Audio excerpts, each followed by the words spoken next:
Hello friends, आज हम आप लोगों के लिए लेकर आए हैं क्लास 10 चैप्टर 6 का पार्ट नंबर 4।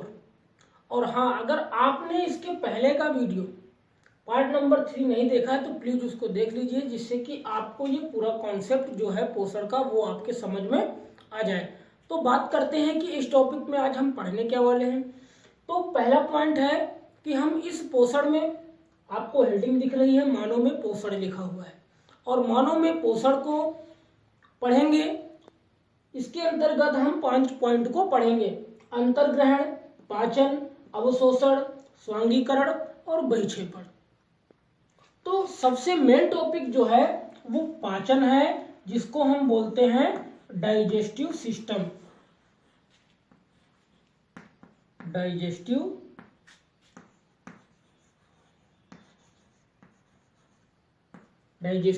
सिस्टम। तो इस तरह से पाचन की प्रक्रिया को, क्योंकि जो एनसीईआरटी के बुक में आपका सिलेबस है वो इस मानव में पोषण में 2 ही पॉइंट पर फोकस किया गया है। पहला है पाचन की प्रक्रिया और दूसरा पॉइंट जो है वो अवशोषण की प्रक्रिया है। तो चलिए स्टार्ट करते हैं आज की अपनी ये वीडियो। अब यहाँ पे क्या लिखा हुआ है? लिखा है मानव में पोषण।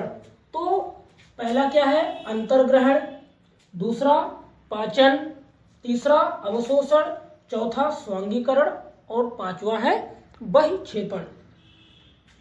तो अब हम फोकस करते हैं अपने फिगर की तरफ। ये यहाँ पे आपको दिख रहा है, और ये आपके एनसीईआरटी के बुक में आपसे क्वेश्चन भी पूछता है कि पाचन क्रिया क्या होती है, और पूरे मानव digestive system, human digestive system, मानव पाचन तंत्र को सचित्र समझाइए। तो आपको यही डायग्राम जो बना हुआ है यहाँ पर, इसी तरह से आपको बना देना है, और बनाने के बाद अभी जो हम आपको पढ़ाएंगे वही सारी प्रक्रियाएं आपको लिखनी है। तो अब बात करते हैं सबसे पहले पॉइंट की। लिखा है अंतर्ग्रहण। अंतर्ग्रहण का मतलब कि भोजन को ग्रहण करना, भोजन को ग्रहण करना। तो अंतर्ग्रहण में मतलब कि मुख में भोजन को लेना, मुख में भोजन को लेना ही क्या हो गया? अंतर्ग्रहण, मतलब कि भोजन को ग्रहण करना। तो अब सबसे पहला पॉइंट, अब यहाँ पे बात करते हैं मुख। और ये आपको जो संरचना दिख रही है ये ग्रंथि होती है। अभी आप आगे जब पढ़ेंगे तो समझ में आएगा कि कौन कौन सी ग्रंथि होती हैं जिनका इस डाइजेस्टिव सिस्टम में बहुत ही योगदान है। तो पहला पॉइंट कि हम भोजन को अंदर ग्रहण करते हैं और दांतों के माध्यम से उस भोजन को छोटे छोटे टुकड़ों में परिवर्तित करते हैं।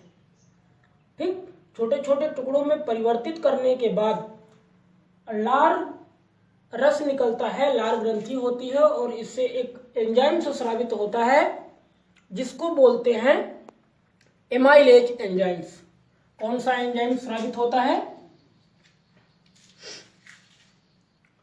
तो यहां पे बात करते हैं एमाइलेज एंजाइम्स।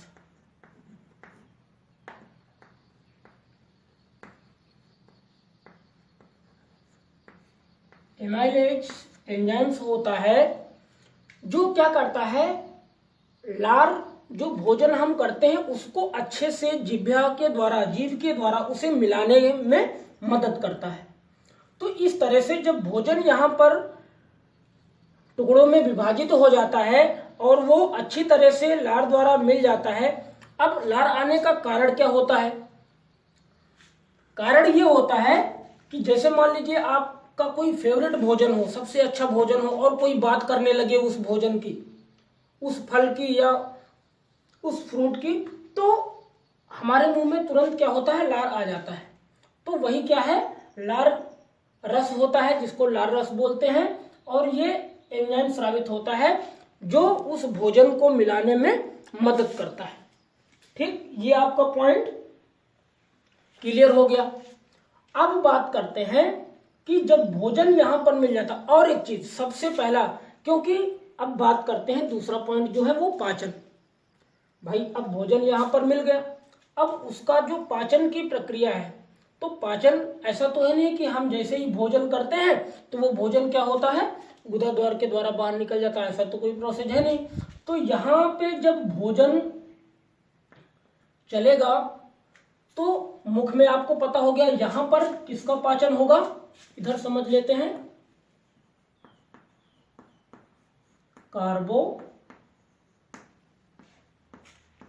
कार्बोहाइड्रेट का, ये आपको समझ लेना है, कार्बोहाइड्रेट, ठीक है ना। और एक पॉइंट समझते हैं कि पाचन में एक्चुअली हम जो भोजन ग्रहण करते हैं उसमें क्या क्या होता है, ये यहां पर हम समझ लेते हैं। तो जो हम भोजन करते हैं, भोजन में 3 होते हैं, क्या, कार्बोहाइड्रेट, प्रोटीन और तीसरा है वसा। तो ये 3 पोषक तत्व हैं जिनको हम भोजन के रूप में ग्रहण करते हैं। तो जब हम भोजन को ग्रहण करते हैं, भोजन को दांत के माध्यम से छोटे छोटे टुकड़ों में परिवर्तित करते, और हमने कल आपको पाचन की परिभाषा बताई थी जिसमें हमने आपको बताया था कि जटिल कार्बोहाइड्रेट्स को सरल शर्करा में परिवर्तित करने की क्रिया ही क्या कहलाती है, पाचन कहलाती है, ठीक है। तो अब आपको पता हो गया कि मुख में कार्बोहाइड्रेट्स, अगर क्वेश्चन पूछे कि पाचन की प्रक्रिया में कार्बोहाइड्रेट्स का पाचन कहाँ स्टार्ट होता है, तो वो आपको बता देना है कि मुख से ही कार्बोहाइड्रेट्स का पाचन शुरू हो जाता है, कार्बोहाइड्रेट्स का, ठीक। और यहां पर क्या होता है, आधा पाचन होता है, क्या होता है, आधा पाचन होता है। अगर पूछे कि क्या मुख में प्रोटीन और वसा का भी पाचन होता है, तो आपको बताना है नहीं, मुख में प्रोटीन और वसा का पाचन नहीं होता है। अब बात करते हैं ग्रसिका की, सीरियल से समझते चलेंगे, मुख की बात क्लियर हो गई। अब बात करते हैं ग्रसिका की। तो ग्रसिका क्या होता है, देखो एक आहार नाल होती है, और आहार नाल क्या होती है, मुख से अमाशय तक लंबी फैली होती है, तो ये आहार नाल हो गया। और आहार नाल में क्या होता है, ग्रसिका। अब देखो यहाँ पर कोई ऐसा साधन तो है नहीं कि यहाँ से भोजन अपने आप चलाए, या कोई इसको हम डंडा डाल के तो भोजन को अंदर ढकेलते नहीं है, तो कुछ ना कुछ होता होगा तभी वो भोजन मुख से कहाँ आता है, अमाशय में पहुंचता है। तो आइए समझते हैं कि वो क्या है जिससे भोजन मुख से अमाशय तक पहुंचता है। तो ये जो ग्रसिका है, इस ग्रसिका की दीवार में संकुचन और शिथिलन होता है, मतलब कि ये जो दीवारें दिख रही हैं ये सिकुड़ती हैं और फैलती हैं, और इस सिकुड़ने और फैलने की क्रिया को ही क्रमाकुंचन कहते हैं। क्या कहते हैं,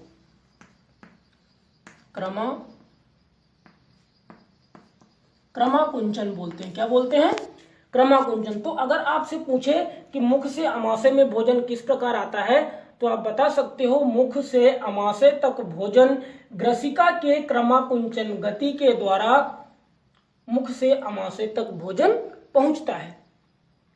अब ये हो गया। अब यहां पर क्या होता है, अब बात करते हैं, आपको पता हो गया कि अमाशय में भोजन किस तरह, क्रमाकुंचन गति से। और क्रमाकुंचन क्या है, ग्रसिका का संकुचन और शिथिलन, मतलब सिकुड़ना और फैलने की क्रिया ही क्या कहलाती है, क्रमाकुंचन कहलाती है। तो अमाशय में क्या होता है, कम से कम 2 से 3 घंटे तक भोजन यहां पर रुकता है। तो अब अमाशय में क्या क्या होगा ये आपको समझना है। हमने बता दिया कि यहां पर किसका पाचन शुरू हो जाता है, कार्बोहाइड्रेट्स का पाचन शुरू हो जाता है। अब यहां पे किसका पाचन शुरू होगा ये आपको याद करना है। यहां पर किसका पाचन शुरू होगा, प्रोटीन का पाचन स्टार्ट हो जाएगा।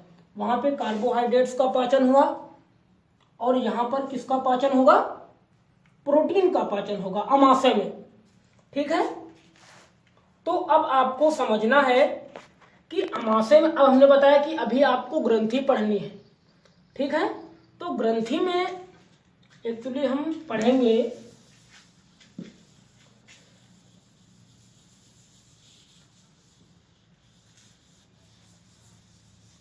यहाँ पर आपको समझना है कि जो अमाशय होता है वहां पर एक ग्रंथि होती है जिसको बोलते हैं जठर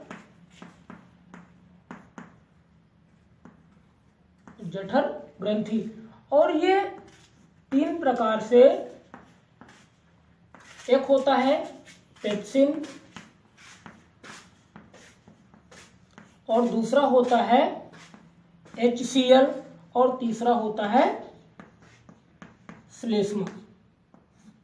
ठीक, तो जो जठर ग्रंथि होती है ये आपको समझ लेना, पेप्सिन, HCl को हाइड्रोक्लोरिक अम्ल बोलते हैं, और तीसरा होता है श्लेष्मा।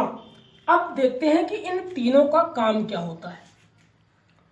तो जो जठर ग्रंथि होती है, जठर ग्रंथि से 3 एंजाइम्स स्रावित होते हैं जिनको हम बोलते हैं पेप्सिन, HCl और श्लेष्मा। अब इन तीनों के कार्य को हम अच्छे से समझ लेते हैं। तो पेप्सिन क्या करता है, ये प्रोटीन को पचाने का कार्य करता है। क्या काम करता है? प्रोटीन को पचाने का कार्य करता है। लेकिन अब HCl क्या करता है?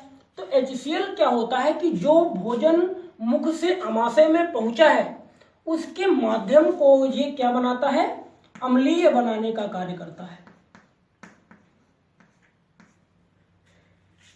ये आप लोगों को लिखने का, पेप्सिन, HCl, श्लेष्मा, ये आप लोग नोट करते रहो और ये भी समझते रहो कि पेप्सिन का क्या कार्य है, HCl का क्या कार्य है। अब बात करते हैं कि श्लेष्मा का क्या कार्य होता है। तो पेप्सिन प्रोटीन को पचाएगा, लेकिन प्रोटीन को तभी पचाएगा जब इस HCl के द्वारा उस भोजन को अम्लीय कर दिया जाएगा। अम्लीय करने के बाद ही ये प्रोटीन का पाचन करेगा। अब श्लेष्मा क्या होता है, क्योंकि HCl जो है हाइड्रोक्लोरिक जो अम्ल होता है वो हानिकारक होता है, और इस अमाशय की दीवार को सुरक्षित रखने के लिए श्लेष्मा क्या करता है, मतलब कि अमाशय की दीवार को HCl से प्रभावित ना हो, इसलिए वो उसकी रक्षा करता है। HCl इस दीवार को प्रभावित ना करने पाए, ये उससे HCl से रक्षा करता है, किसकी? अमाशय की भित्ति की। ये आपका क्लियर हो गया। अब भोजन कहाँ जाएगा? अमाशय से जाएगा कहाँ पे? क्षुद्रांत, मतलब कि छोटी आंत पर, यहां पर भोजन पहुंचता है। ठीक है, तो ये आपका क्लियर हो गया होगा। तो यहाँ पे अब आप इसका काम खत्म करते हैं।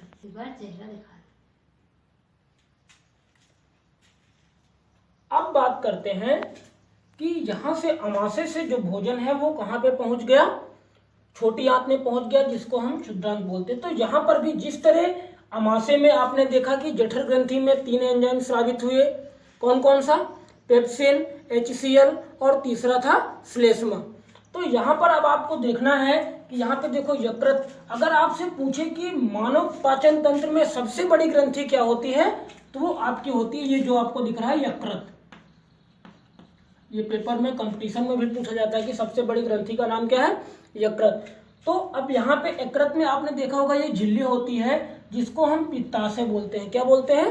पित्ताशय। और पित्ताशय जो है वो पित्त रस स्रावित करता है। अग्न्याशय अग्न्याशयी रस स्रावित करता है, और ये जो यहाँ पे फिर आंतर रस स्रावित होता है, क्योंकि अब यहाँ पे आपने पढ़ा कि कार्बोहाइड्रेट्स का पाचन होता है, अमाशय में आपने पढ़ा कि प्रोटीन का पाचन होता है। तो अब बचा क्या? वसा बची है, और यहाँ पर किसका पाचन होगा? वसा का। तो चलिए जानते हैं कि पित्त रस का क्या काम होता है। तो पित्त रस क्या करता है? जो भोजन यहाँ से अम्लीय आया है उस माध्यम को क्षारीय करने का कार्य करता है। क्या करता है? क्षारीय बनाने का कार्य पित्त रस करता है। ठीक, अब बात करते हैं अग्न्याशयी रस। तो अग्न्याशयी रस क्या होता है? ये 2 प्रकार के एंजाइम्स स्रावित करता है। पहला एंजाइम है ट्रिप्सिन, और दूसरा होता है लाइपेज। ये 2 एंजाइम्स स्रावित करता है, जो एक प्रोटीन का पाचन करता है और दूसरा क्या करता है? वसा का पाचन करता है। ठीक, तो अब बात करते हैं, ये समझ में आ गया कि वो अग्न्याशयी रस होता है वो 2 एंजाइम स्रावित करता है। ट्रिप्सिन और लाइपेज जो प्रोटीन और वसा का पाचन करते हैं। अब सबसे इंपॉर्टेंट पॉइंट आता है, क्योंकि अब लास्ट की बात है, इस टॉपिक का सबसे आखिरी पॉइंट है जिसको हम आंत्र रस बोलते हैं, तो इसको हम विधिवत समझेंगे। तो अब बात करते हैं आंत्र रस की। तो आंत्र रस में क्या होता है, यहाँ पर आपको समझ लेना है कि जो कार्बोहाइड्रेट, देखो हमने बताया था कि यहाँ पर भी क्या होता है, आधा पाचन होता है, यहाँ पर भी आधा पाचन होता है, और यहाँ पर छोटी आंत में आकर के भोजन का, अगर पूछे कि पाचन की प्रक्रिया में भोजन का संपूर्ण पाचन किस अंग में होता है, तो आपको आंसर देना है कि छोटी आंत में। और अधपचा पाचन कहाँ पे होता है, आपसे पूछे कार्बोहाइड्रेट्स का पाचन कहाँ होता है, तो ये भी क्लियर है। प्रोटीन का पाचन कहाँ पे होता है, आमाशय में होता है। और वसा का पाचन कहाँ पे होता है, तो ये छोटी आंत में होता है। तो इसमें आपको ये प्रोसेस समझ में आ गया। तो जो कार्बोहाइड्रेट्स हैं, कार्बोहाइड्रेट्स मतलब कि जटिल, वहां पे जटिल थे और वो जगह जगह पर टूट गए छोटे छोटे टुकड़ों में, तो यहाँ पर क्या हुआ, ग्लूकोज का, तो ये क्या बनाते हैं, ग्लूकोज। कार्बोहाइड्रेट्स टूटकर ग्लूकोज बनाते हैं, प्रोटीन टूटकर अमीनो अम्ल बनाता है, और वसा टूटकर वसीय अम्ल और ग्लिसरॉल के रूप में परिवर्तित हो जाता है। तो इस तरह से ये पूर्ण पाचन की प्रक्रिया हो जाती है। तो इस तरह से ये आपका, तो आपने अब देखते हैं कि यहाँ पर अवशोषण की प्रक्रिया, जब पाचन की प्रक्रिया का काम पूरा हो गया, तो यहाँ पर ये जो आपको इस तरह से संरचना दिख रही है, इसी में अब यहाँ पे हमने इसका बड़ी संरचना बनाई है इसकी अवशोषण की। तो ये यहाँ पर जो होता है, ये जो नली जैसी दिख रही है, यहाँ पर दीर्घ रोम जैसी संरचना होती है इसके अंदर, जिसको हम बोलते हैं दीर्घ रोम। और दीर्घ रोम का काम होता है भोजन को अवशोषित करना। पाचन की प्रक्रिया के बाद उस